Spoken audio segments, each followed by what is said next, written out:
Nyongera amaaso n'okulamusaako kuliko Bwakedde yonna gy'osinza okuba ng'otuwuliriza weebale kwekumira ku mayengo ga UG Update TV. Ku session ebadde tujjira eggulu mu Paliamenti olunaku olw'eggulu, obutebe bw'aba opposition bwalabiddwako nga sayidi yonna yonna bukalu, ekikulaga nti ki? Omuwendo ogusinga obunene tebaakiise. Ekifaananyi kye nkusiigidde awo kikulaga sayidi y'opposition by'ebifo bye badde bategekedde aba opposition nga bwe bagenda okuba nga bookipaayinga, naye bikulaga nti nno byonna byonna bikalu. Kikulaga ki? Nti bo tebakkiriziganyizza na kyagenda mu maaso na kuba lukuŋŋaana lwa Paliamenti mu kitundu ekya ggulu nga bwe babadde bagamba nti nno kudiibuuda ssente za mubi wa musolo. Bwe twegendako mu maaso,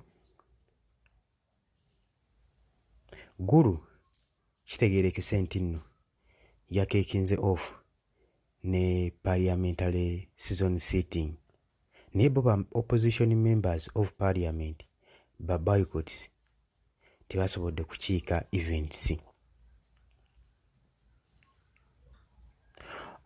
Session yatandise essaawa zaabadde 4 ez'okumakya nga zigguddwawo ne sipiika wa Parliament Anita Among ku Kawuda Playground mu kibuga ekya ggulu.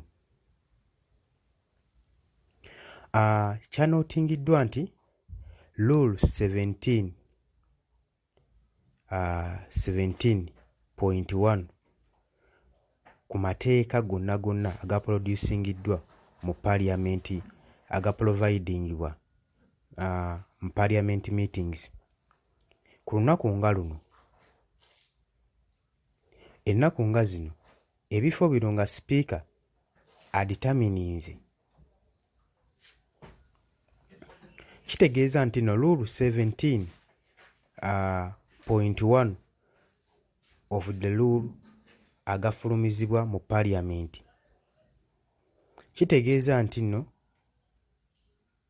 nti Paliamenti oba gakilaiminga nti Paliamenti erina okuba ng'etuula e Kalungu ground mu Ggulu City nga 28 paka nga 29 mu mwezi ogwa August 2024. Proclaim bwetyo yalagiddwa. Naye ba majority oba majorities ezisinga ebifo ebyabadde biprovidingiddwa aba opposition members mu Paliamenti byasigadde byo bikalu. Okwo kw'ogatta ne leader of opposition Joel Ssennyonyi teyalabiseeko ku mukolo ogwo. Ku mukolo ogwo National Unity Platform ne majorities aba opposition mu bifo byabwe, Parliament yabadde ne ba members 3 mu House. Nga tuzzeeko emabega nga tutandika omwezi guno, Ssennyonyi yabadde addressinga ab'amawulire. Yakulitisayizinze nnyo ku regional parliamentary sitting. Yagambye ng'ekintu eky'okumala public resources era n'arayidinga ne ba boycotts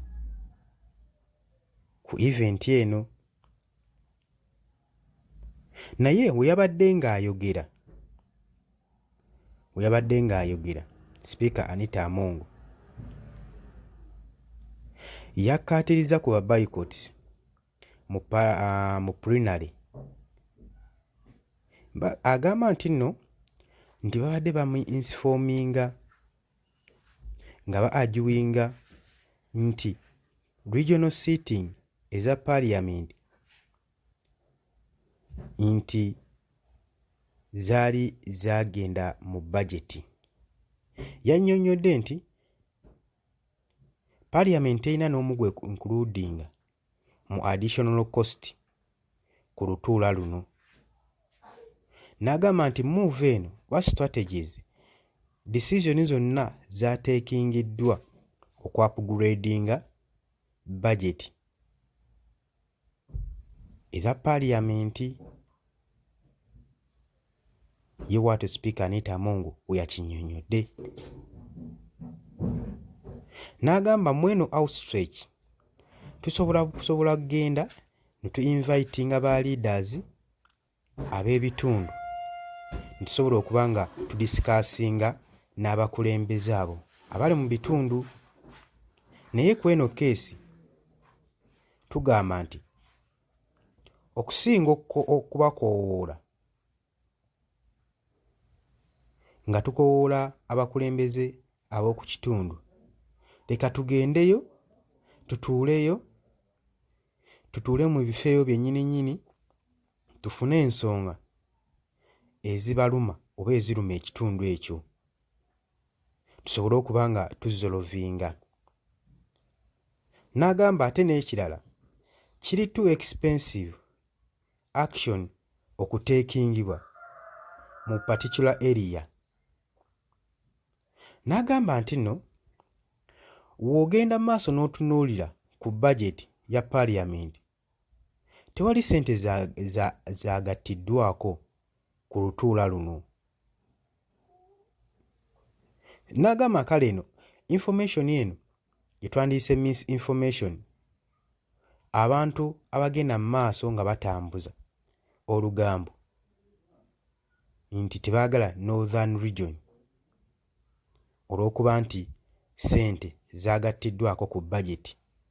Okusinziira ku Speaker Anita Among agamba ye mukono gwa gavumenti okusobola okonviininga ewantu yenna mu ggwanga. Agambye nti nno omulundi omuddako tetujja tutuula walala wonna. Agamba tetujja tutuula walala, tusobola okusalawo ne tutuula wakati mu kibuga Kampala ku makubo okusobola okukola paaliyamenti, era tujja kutuula.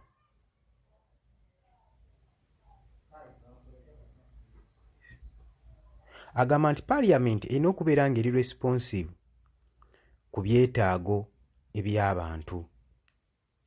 Oba si ekyo society ejja kuwiz we tuba nga tetulina society kijja kuba kyafekitinga nnyo paaliyamenti n'okuba nga paaliyamenti ejja kusobola kuba nga eripresentinga abantu baayo.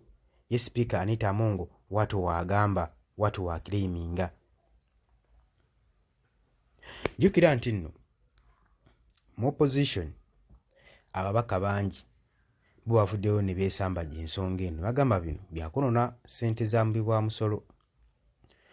Twalabyeko ne Musoke MP wa Kayima owa Nansana Municipality ng'agamba ye tajja kugenda mu lutuula luno kubanga naye alabanga ekintu eky'okudiibuuda ssente zaaki z'omumiwoomusolo. N'agamba nti nno ssente ezo zandibadde zifandingibwa mbayanga doctors basobole okuba nga bamaliriza internship zaabwe kubanga gwe muyaga ogubaddewo. Jjukira baali beeweze n'okwewola nti nno Parliament Region sitting egenda okutujjira eggulu bagenda kuba bagyesunze nga batwala okwemulugunya kwabwe nga bagenda mu maaso ne demonstration okulaga obutali bumativu mu ggwanga. Temuyinza kwonoona biliyoni 2 yassi mu lutuulo obutuuza eggulu ate nga ffe eno nga ba nansi ba dokita ba pharmacist nga ne ssente za intern mugamba eggwanga teririna ssente kusobola kufandalizinga internship. Kati n'agamba waaki regional sittings ziba zigenda mu maaso nga ate eggwanga teririna ssente. Kati badde beetegese okwekalakaasa newankubadde gavumenti yadeployinze security platforms ez'amaanyi neetaganya bantu bano kugenda mu maaso kwekalakaasa, etegeeza nti n'ekizibu kyaweddewo. So eggwanga lyaffe lyandibanga liri mu katyabaga mu nsonga za herese essaawa yonna. Bwe bale kwekuumira ku Yugi Updates TV ngenda kuba nkuleetera information ali current tusobole okumanya ki ekigenda mu maaso eggulu. Weebale kwekumira ku Igi Updates TV.